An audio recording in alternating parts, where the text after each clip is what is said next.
বিশ্বের নবীর নামাসা ইমামে হাসান ও হুসেন রাদিয়াল্লাহু তাআলা আনহু তিনি মা ফাতেমাতুজ জোহরা রাদিয়াল্লাহু তাআলা আনহার নিকট থেকে আঙুল ধরে তারা দুই ভাই টুকটুক করে রাস্তা ধরে হেঁটে হেঁটে যাচ্ছেন। একটু দূরে চলে গেলেন, যাওয়ার পরে দেখছেন কি একটা লোক ঘোড়ার পিঠে চড়ে সাওয়ার হয়ে চলে যায়। ইমামে হুসেন দাঁড়িয়ে গেলেন, হাসান হুসেনের দিকে তাকিয়ে তাকিয়ে দেখছেন। বলে ভাই চলো। বলে ভাই একটা কথা বলছিলাম। বলে কি? বলে ওই লোকটা যে ঘোড়ার পিঠে চড়ে গেল ওরকম একটা তুমি আমাকে ঘোড়া এনে দাও, আমিও ঘোড়ার পিঠে চড়বো। জোরে বলুন সুবহানাল্লাহ, জোরে বলুন। ঘুম আসছে নাকি ভাই? হ্যাঁ, ঘুম তো থাকতে পারে, আর সুবহানাল্লাহ বলতে আমাদেরকে ভয়ও লাগে। কেন কি? আল্লাহর নাম কেন নিব আমরা? খুব ভয়। আমরা মানুষ জিদে জিদে বহুত বহুত কাজ করে দিই, আল্লাহর নাম নিতে আমাদের ভয় কোন জায়গায়? ইমামে হুসেন বলছেন ভাই হাসান আমাকে ঘোড়া এনে দাও। তবে দেখুন ভাইয়ে ভাই যদি মেল মহব্বত থাকে তো ছোট্ট ভাই বড় ভাইয়ের প্রতি আবদার করে, করে না করে না? আর যদি মেল মহব্বত না থাকে তো কোনো কিছু আবদার করবে না। ইমামে হুসেন একবার নয়, দুইবার নয়, তিনবার বললেন হাসানকে। হাসান চুপ করে গেলেন, কোনো জবাব দিতে পারছেন না। ইমামে হুসেন কাঁদতে লাগলেন, কাঁদতে কাঁদতে ধুলায় গড়াগড়ি দিতে লাগলেন। ইমামে হাসান তার কান্না দেখে তারও চোখে পানি চলে আসলো। বিশ্বের নবীজি আমার ওই রাস্তা দিয়ে হেঁটে হেঁটে আসছেন, নজর পড়ে গেল ইমামে হাসান দাঁড়িয়ে দাঁড়িয়ে কাঁদছে আর ইমামে হুসেন জমিনে গড়াগড়ি দেয়। বিশ্বের নবী আমার তাদের কাছে গিয়ে ইমামে হাসানের ডান দিকে দাঁড়ালেন। দাঁড়ার পরে পরে জিজ্ঞাসা করছে ভাই কেন তোমরা এইভাবে কান্না করো, রাস্তার মধ্যে কেন? ইমামে হাসান নানা নবী মুস্তফার মুখের দিকে তাকিয়ে তাকিয়ে বলে, ওগো নানা জান, আমার ছোট্ট ভাই হুসেন একটা লোককে দেখলো ঘোড়ার পিঠে চড়ে গেল। ওই ঘোড়াটা দেখার পরে হুসেন আমার কাছে একবার নয়, দুইবার নয়, তিনবার যখন চাইলো আমি কোনো জবাব দিতে পারলাম না। বলে নানা গো, ইয়া রাসূলুল্লাহ আমি ঘোড়া কোথা থেকে এনে দিব? বিশ্বের নবী বললেন ভাই হাসান তুমি হচ্ছ বড়, তুই হচ্ছে ছোট, তবে তুমি যদি একবার তারে বলে দাও, বলে তুমি একটু কান্নাটা বন্ধ করো, চলো তোমাকে আমি বাড়িতে গিয়ে ঘোড়া দিয়ে দিব, তবে দেখবে তার কান্নাটা বন্ধ হয়ে যাবে। ইমামে হাসান বললেন ইয়া রাসূলুল্লাহ, ইয়া হাবিবাল্লাহ, নানা গো আমাদের বাড়িতে ঠিকভাবে খাবার খাদ্য হয় না, তবে আমি কি করে হোসেনকে বলতে পারি কি চলো বাড়িতে তোমাকে আমি ঘোড়া দিয়ে দিব? ইয়া রাসূলুল্লাহ আমি এই কথা কখনো তারে বলতে পারি নাই।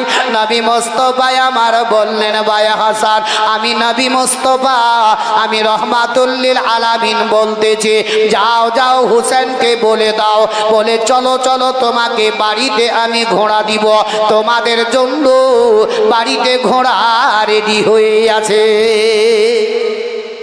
তবে ভাইরা আমার, বাপজিরা আমার, বিশ্বের নবীর নওয়াসা ইমামে হুসেন রাদিয়াল্লাহু তাআলা আনহুকে নবী আমার বললেন তোমাদের জন্য তোমাদের বাড়িতে ঘোড়া রেডি হয়ে আছে, একবার হুসেনকে বলে দাও। হাসান গিয়ে যখন হাত কানা ধরে হুসেনকে বলে দিলেন, বলে ভাই একবার কান্নাটা বন্ধ করো, চলো তোমাকে আমি বাড়িতে ঘোড়া দিয়ে দিব। হুসেনের কান্নাটা বন্ধ হয়ে গেল। তারা দুই ভাই রাস্তা ধরে হেঁটে হেঁটে হেঁটে হেঁটে যান। দয়ার নবী মুস্তাফা আমার সঙ্গে চলতে লাগলেন। এমনকি বাড়িতে প্রবেশ করতে করতে ইমামে হাসানের নজরটা বাড়ির চারিদিকে দিতে লাগলেন, কেন নাকি আমার নানা নবী মুস্তাফা বলেছেন বাড়িতে আমাদের জন্য ঘোড়া রেডি হয়ে আছে, তবে ঘোড়া কোথায় দেখা যাক? ঘোড়া কোথাও দেখতে পাওয়া যায় না। মা ফাতেমাতুজ জোহরা রাদিয়াল্লাহু তাআলা আনহা তিনি ঘরের ভিতর থেকে টুকটুক করে দেখতে আছেন কি আজকে আমার বাড়িতে বিশ্বের নবী নবী মুস্তাফা আমার আব্বা জান বাড়িতে এসেছেন। দয়ার নবী মুস্তাফার বেটি ফাতেমা টুকটুক করে দেখতেছিলেন। হাসান চারিদিকে দেখতে দেখতে ঘোড়া কোথাও যখন দেখতে পেলেন না, অজর নয়নে কাঁদতে আরম্ভ করলেন। নবী মুস্তাফা তিনার নওয়াসার জন্য, যার জন্য সারা জাহানকে সৃষ্টি করা হয়েছে, যে নবীর কারণে আমরা কোরআন পেয়েছি, যে নবীর কারণে আমরা আমরা নামাজ পেয়েছি, যে নবীর কারণে আমরা মাহে রমজানে রোজা পেয়েছি, যে নবী মুস্তফার কারণে আমরা কাবা পেয়েছি, ও নবী মুস্তফা তার দুই নামাজার জন্য নিজে নিজে ঘোড়া তৈরি হয়ে গেলে। জোরে বলো, নামাজা নাতির জন্য ঘোড়া নবী তৈরি হলেন। কখনো কখনো ইমামে হুসেনকে পায়ের ওপরে এভাবে চাপিয়ে নিয়ে খেলাধুলা করতেন। জোরে বলুন, নাতি তখনকার নাতি আর এই নাতিতে জমিন আসমান ফারাক আছে না নয় ভাই? এখনকার নাতিরা বুঝলে নানার কাছে যদি খেতে পাই তো খুব নানা নানা, আর যদি একদিন খেতে না দেয় তো মারতাম। কি নাতির জন্য বিশ্বের নবী আমার ঘোড়া তৈরি হলেন। ইমামে হাসানকে বললেন, ও হাসান দেখো ঘোড়া তৈরি হয়ে গেছে, তোমার ভাই হুসেনকে বলো যাতে চড়ে যায়। ফাতেমা টুকটুক করে দেখছেন। ওই সমাধে হুসেন আমার চড়ে গেলেন। আর যেমনি চড়ে যাওয়া হাসান রাদিয়াল্লাহু তাআলা আনহু তিনি কাঁদতে আরম্ভ করলেন, বলেন আল্লাহ গো, আমার ছোট্ট ভাই হুসেন বড় বেয়াদবি করলো, আমার দয়ার নবী মুস্তাফা নানার উপরে আজকে সবার হয়ে গেছে। এই বলে কান্না করতেছিলেন। এমন সমাতে নবী মুস্তাফা আমার হাসানকে বললেন, ও ভাই হাসান কেঁদো না, চোখের পানি একটু বন্ধ করো, যদি তোমার পছন্দ হয় তবে তুমিও আমার উপরে চড়ে যাও, আর যদি না পছন্দ হয় তবে তুমি চড়বে না। হাসান আরো চিন্তায় চিন্তিত হয়ে গেলেন, যদি এখন নবী মুস্তাফাকে নারাজ করে দিই তবে আল্লাহ নারাজ হয়ে যাবে, তবে নবী মুস্তাফাকে নারাজ করলে হবে না। এ মুসলমান ভাইরা আমার, যদি নবী মুস্তাফাকে নারাজ করে দেন তবে আল্লাহকেও নারাজ করা হয়ে গেল। তবে যে ব্যক্তি নবী মুস্তাফার প্রতি মহব্বত ভালোবাসা রাখলো, আল্লাহকেও তারে সে আপন ভালোবাসলো। বিশ্বের নবীর নামাজা ওদিকে লক্ষ্য করে চিন্তা করে তিনি আপন টুক টুক টুক টুক টুক টুক টুক টুক করে নবী মুস্তাফার নিকটে আসার পরে চড়ে গেলেন। আর যেমনি চড়ে যাওয়া ফাতেমা জোহরা রাদিয়াল্লাহু তাআলা আনহা তিনি টুকটুক করে ঘরের ভিতর থেকে দেখতেছিলেন। ফাতেমা দেখতে দেখতে কাঁদতে আরম্ভ করলেন, বলে আল্লাহ গো, আমার দুই কলেজার টুকরো আমার বিশ্বের নবী মুস্তাফার উপরে এভাবে আজকে সওয়ার হয়েছে। ফাতেমার দুই চোখের পানি ঝরঝর করে জড়ে যায়। এমন সমাধে ইমামে হুসেন রাদিয়াল্লাহু তাআলা আনহু তিনার বড় ভাই হাসানকে বলতে লাগলেন, বলে ভাই হাসান শোনো গো, যেই লোকটা ঘোড়ার পিঠে চড়ে গেছিল ওই লোকটার হাতে একটা লাগাম ছিল, তবে আমরা যে ঘোড়ার পিঠে চড়েছি এই ঘোড়ার লাগাম কোথায় বলো? ঘোড়ার তো লাগাম দেখতে পাওয়া যায় না, আমরা লাগাম ধরে চলবো কি করে? যেমনি হুসেন এই কথা বলে দিলেন, হাসান চুপ করে গেলেন, কোনো কথা বলেন নাই। বিশ্বের নবীজি মুখটাকে ফিরিয়ে নিয়ে ইমামে হাসানকে বলতেছেন, ও হাসান দেখো দেখো, তোমার ভাই ছোট্ট বয়সে হতে পারে, তবে বুদ্ধিতে সব থেকে বড় যদি বলো তো হুসেন। বুদ্ধিতে বড়, বয়সে ছোট। দেখো ঘোড়ায় চড়তে গেলে লাগাম লাগে, এটাও হুসেন জানে। বলে ওই বিশ্বের নবীজি আমার সঙ্গে সঙ্গে নিজের মাথার পাগড়িখানা খুলে নিলেন। আর নামার পরে পরে এমনকি মুখের মধ্যে দেবে নিয়ে হুসেনের হাতে দিয়ে বললেন, ভাই হুসেন দেখো তোমারও ঘোড়ার লাগাম হয়ে গেছে। আর যেমনি লাগামটাকে ধরে নিলেন, ফাতেমা সহ্য করতে পারলেন না। ফাতেমা টুক টুক টুক টুক করে ঘরের ভিতর থেকে বাইরে আসলেন। আসার পরে পরে তাদেরকে নবী মুস্তাফার উপর থেকে নামিয়ে দিলে আর যেমনি নামিয়ে দেওয়া নবী আমার ফাতেমার দিকে তাকালেন, চোখ দুটো বন্ধ করলেন। নবী দুই চোখের কোনা দিয়ে পানি পড়ে গেল। ফাতেমা রাদিয়াল্লাহু তাআলা আনহা বললেন, ওগো আব্বা জান, আপনি কেন এভাবে আমার দিকে তাকিয়ে কান্না করেন? আপনার দুই চোখ দিয়ে কেন পানি পড়ে যায়? নবী বললেন, ফাতেমা, আমার দুনিয়া পৃথিবীতে কেউ নাই, আমি একা গো। ফাতেমা বললেন, ওগো আব্বা জান, কেন আপনি একা? কারণটা কি? বলে, ফাতেমা, আমার দুনিয়াতে বাপ নাই, মা নাই, আমি একা এতিমে গো। ফাতেমা তো জোহরা রাদিয়াল্লাহু তাআলা আনহা বললেন, ওগো আব্বা জান, আপনার মাকে যখন মনে পড়বে তখন আপনি আমাকে ফাতেমা বলে ডাকবেন না, আপনি আমাকে মা মা বলে ডাকবেন। আপনাকে মায়ের মতো আমি সাড়া দিব। আব্বা, আপনি মা বলে ডাকবেন, আমি মায়ের মতোই সাড়া দিব। তাই দেখবেন আমাদেরও আজ পর্যন্ত পৃথিবীতে মানুষ আমরা মেয়েদেরকে মা বলেও ডাকি, কি ভাই ডাকি না? তাহলে রাসূল সাল্লাল্লাহু তাআলা আলাইহি সাল্লাম ফাতেমা জোহরাকে মা বা বলে কখনো ডেকেছেন? বিশ্বের নবীর কাছে দাঁড়িয়ে ইমামে হাসান ও হুসেন রাদিয়াল্লাহু তাআলা আনহু কেঁদে কেঁদে আরজ করে বলেছিলেন, আরজি করে নানার কাছে হাসান আর হুসেন, আরজি করে নানার কাছে হাসান আর হুসেন, এ বলো গো নানা জান, এ তোমার বড় ঈশান, তাই মোদের বড় ঈশান। আরজি করে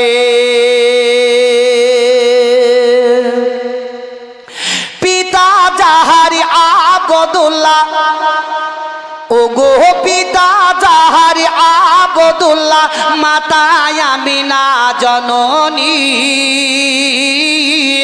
তাহার গর্ভে জন্ম নিলেন শেষে জামানার শেষ নবী।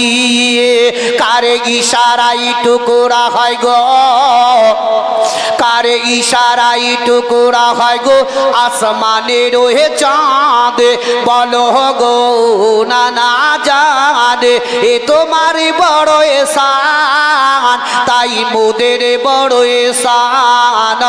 আরজি করে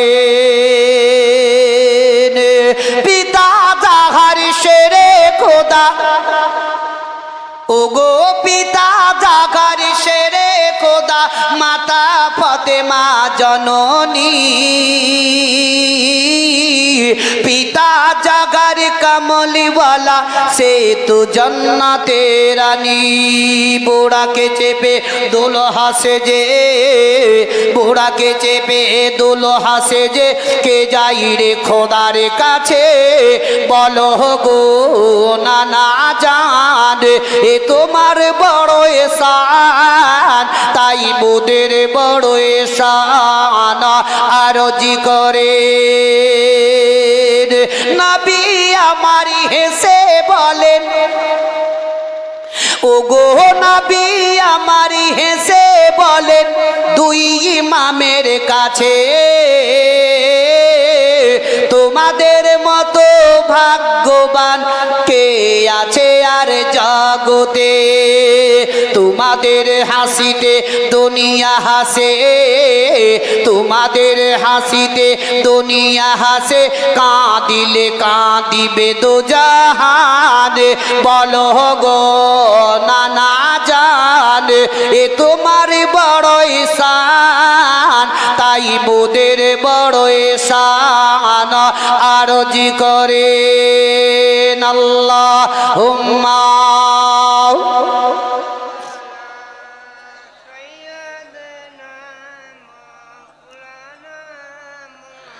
ওয়া আলা আলিহি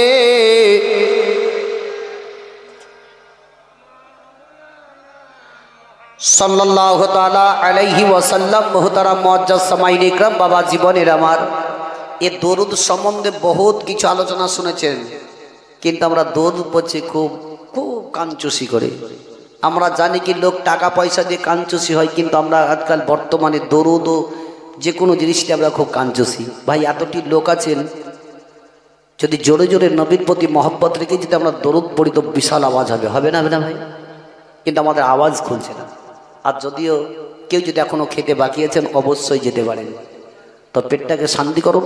তবে আর আমি বেশি নয়, ছোট্ট করে আরে একটি ওয়াকিয়া বলেই আমার সময় এবার শেষের দিকে আসছে ইনশাল্লাহ।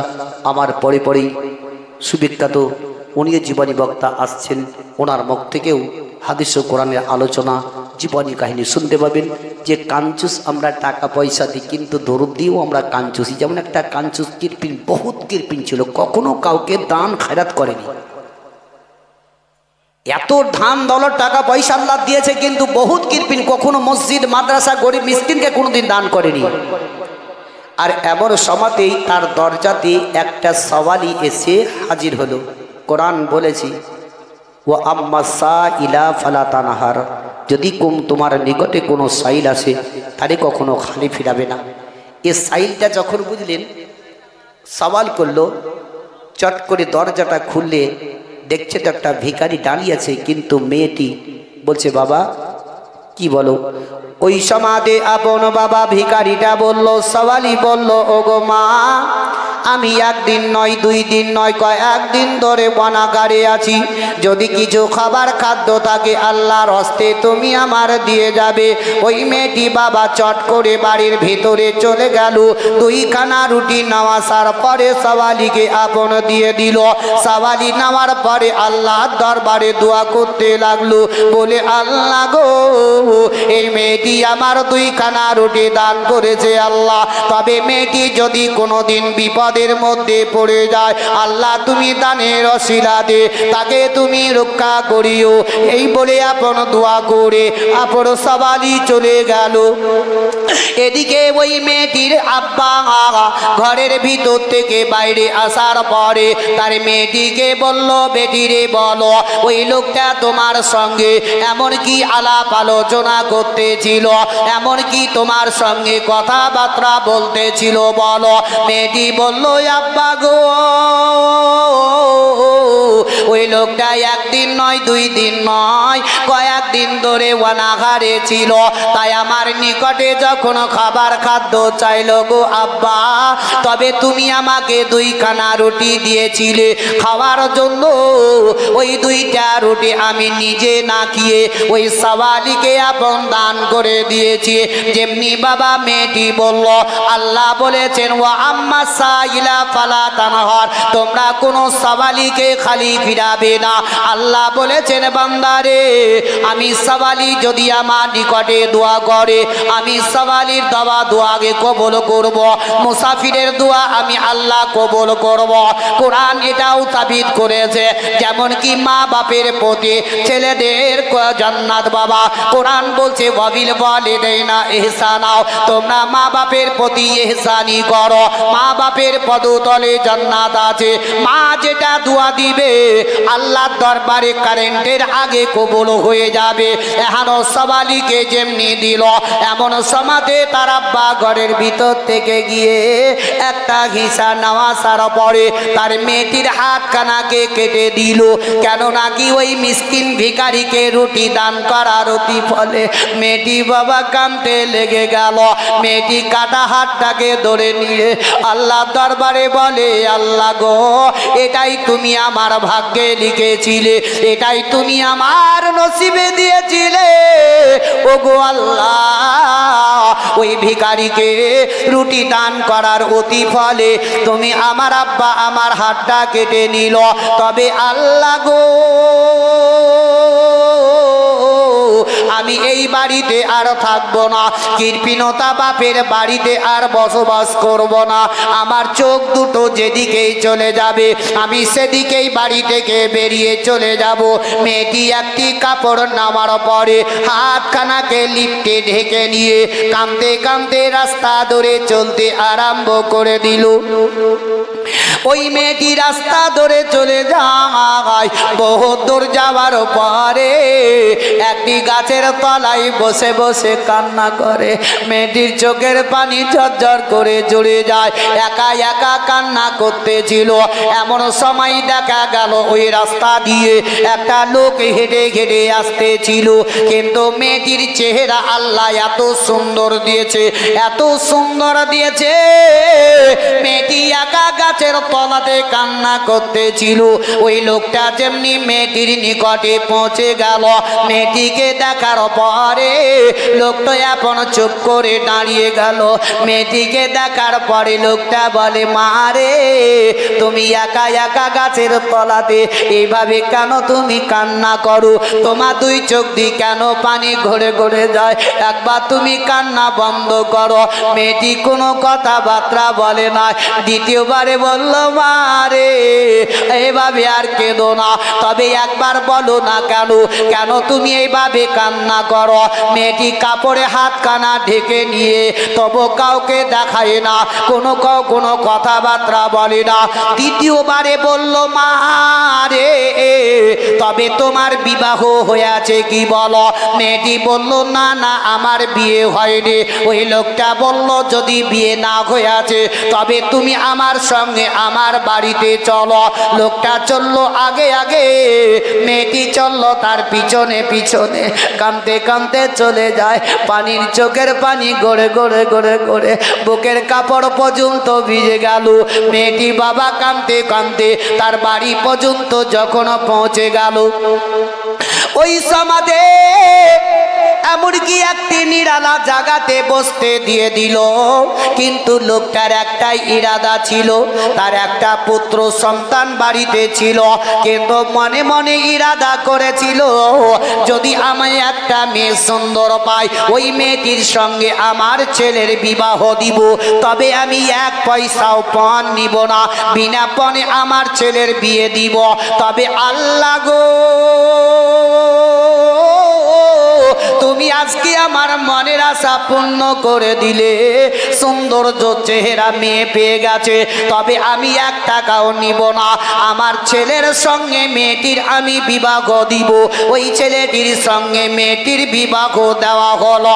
যেমনি আমাদের দেশের মা বোনের ছেলেদের যখন বিয়ে হয় রে বাবা, ওই সমাজে দেখবেন বিয়ে করে যখন ছেলেটা নিয়ে যায়, তার আগে আগে বাবা চকির মধ্যে বসিয়ে দিয়ে তাদের সামনে প্লেটে খাবার দেওয়া হয়, এক অপরের মুখে খাওয়া খাওয়ি করে, কেননা তাদের যাতে ভিতরে মেল মহব্বতটা আসে। এই জন্য স্বামী তার স্ত্রীর মুখে দিবে, স্ত্রী তার স্বামীর মুখের মধ্যে দিবে। এরকম তাদের সামনে বাবা খাবার দেওয়া হলো।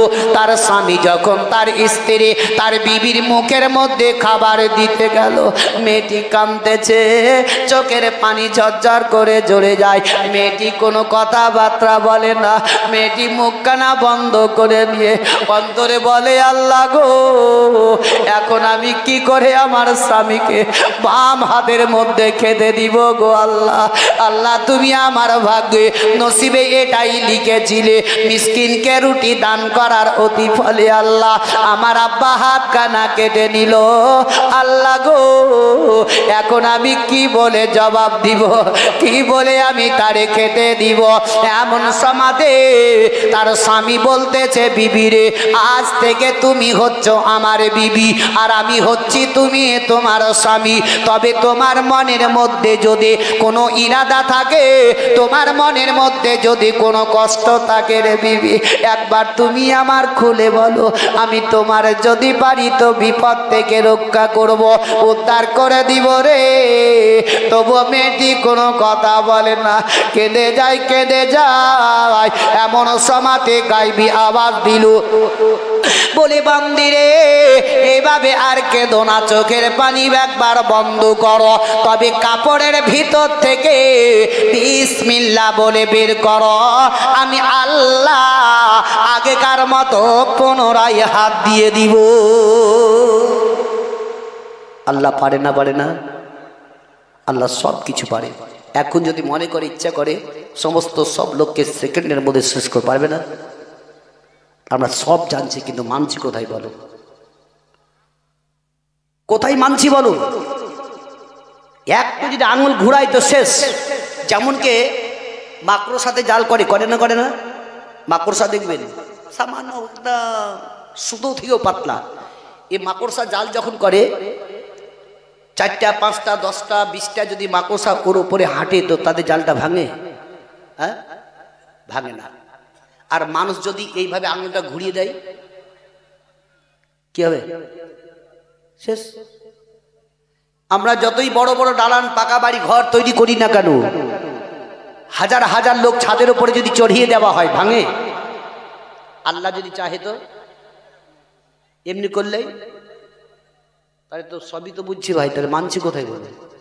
তবুও তো আমরা আখিরাতকে চিন্তা করি না, জাহান্নামের আগুনকে স্মরণ করি না। একবার চিন্তা ভাবনা করুন।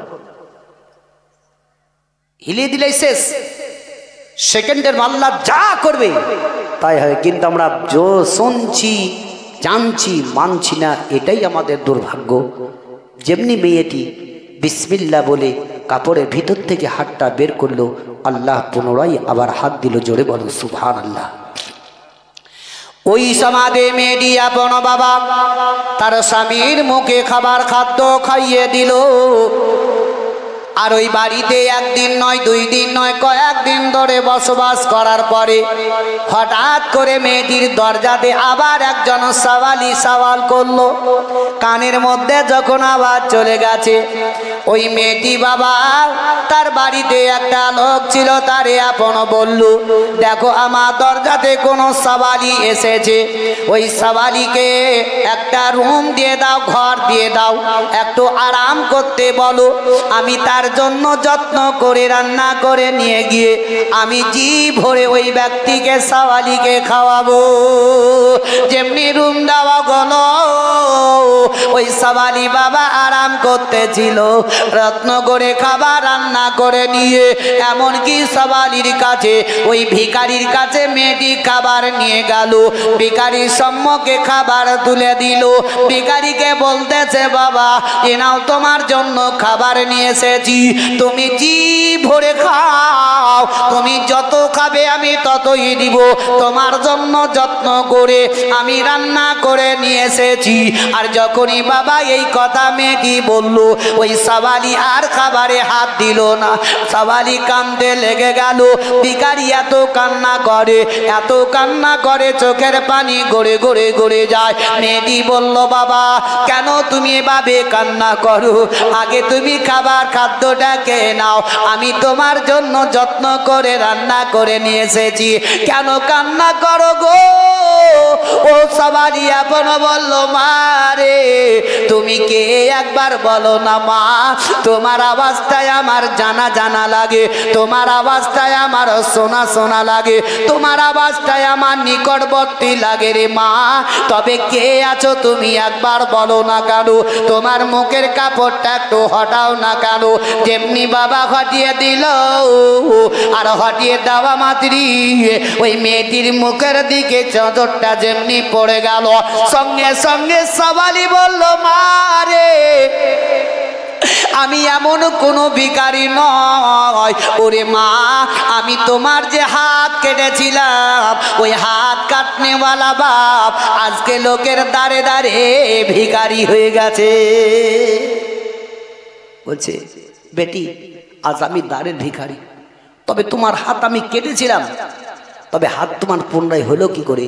বলে, আব্বা তুমি আমাকে 2খানা রুটি দিয়েছিলে খাবার জন্য, আমি নিজে না খেয়ে ওই মিসকিন ভিখারিকে সওয়ালিকে দান করেছিলাম, এ দানের ওয়াসিলায় আল্লাহ আজ আমার পুনরায় আবার হাত দিয়েছে। জোরে বলুন। আর আজকে তোমাকে অহংকারী টাকা পয়সার গরমে কাউকে দরজাতে আসতে দাওনি, কখনো মসজিদ মাদ্রাসায় গরিব মিসকিনকে দাওনি, অহংকারে তোমার পা থামতো না। আজ তোমাকে দেখো আল্লাহ ভিখারি করে লোকের দাঁড়ে দাঁড়ে ঘুরিয়ে বেড়ায়। আল্লাহ পারে না? পারে না? সব কিছু পারে, তবে ভাই পারলে পরিবর্তনটা হন। তাই বলেছে, ও আম্মা সাইলা ফালা তানহার, যদি তোমার নিকটে কোনো সাইল আসে তারে কখনো খালি ফিরাও না। আমরা ওই রকম সাইল হয়ে আল্লাহর কাছে যাতে আমরা প্রার্থনা করতে পারি, আর আল্লাহ কখনো আমাদেরকে খালি হাত ফিরাবে না। জোরে বলো সুবহানাল্লাহ। আল্লাহর কাছে সেরকম করো, কেঁদে কেটে, যে কত রাত্রি কত চলে গেল, কিন্তু আমরা সেরকম কাঁদা করি না। একবার ভক্তি ভরে জোরে সোরে উচ্চ স্বরে একবার দরুদে পাক পড়ুন ইনশাল্লাহ। এবার আমি ইতিও সমাপ্তি করি। আল্লাহুম্মা আসবে না মাওলানা মুহাম্মাদ ওয়া আলা আলি সাইয়্যিদিনা মুহাম্মাদ সাল্লাল্লাহু আলাইহি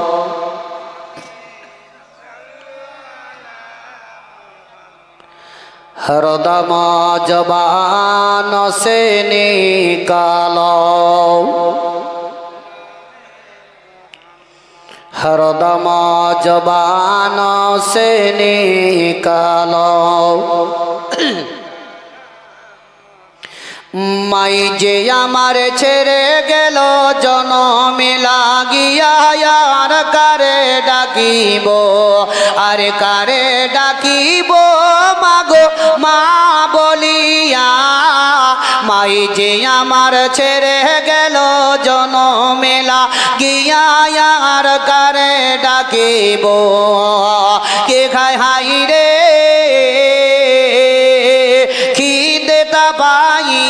মাঝে আমাই ছেড়ে গেল একবারে নাম খুলিয়া আমারে বলিল মনের কথা মনে রেখে রাখিল যে চাপায়ার কারে ডাকিব আরে কারে ডাকিব মাগো এ মা বলিয়া মাই যে আমার ছেড়ে গেল জনমেলা গিয়া হায়ার কারে ডাকিব কে গায় হাই রে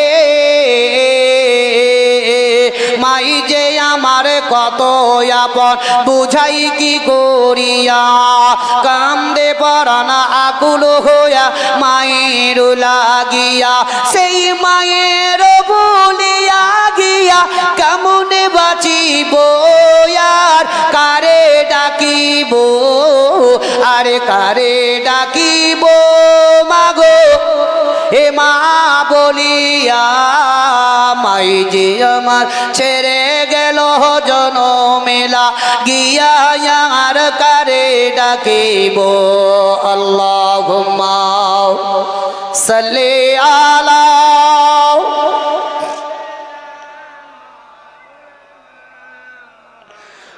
وعلى آل سيدنا सल्लल्लाहु ताला अलैहि वसल्लम बाबा जीवानीरा आमार भाईरा आमार ओ विश्वेर नबीर बेटी फातिमा तो ज़ोहरा रादियाल्लाहु ताला आनहा जखन घरेर भितरे इमामे हासान ओ हुसैन के निये बसे बसे बसे बसे कान्ना करतेछिलेन एदिके यामिन शहर थेके एमन एकजन व्यक्ति बाबा तौरात किताबेर मध्ये पड़ेछिलो कि एमन एकजन विश्वेर नबी आसबेन उनी हबेन रहमत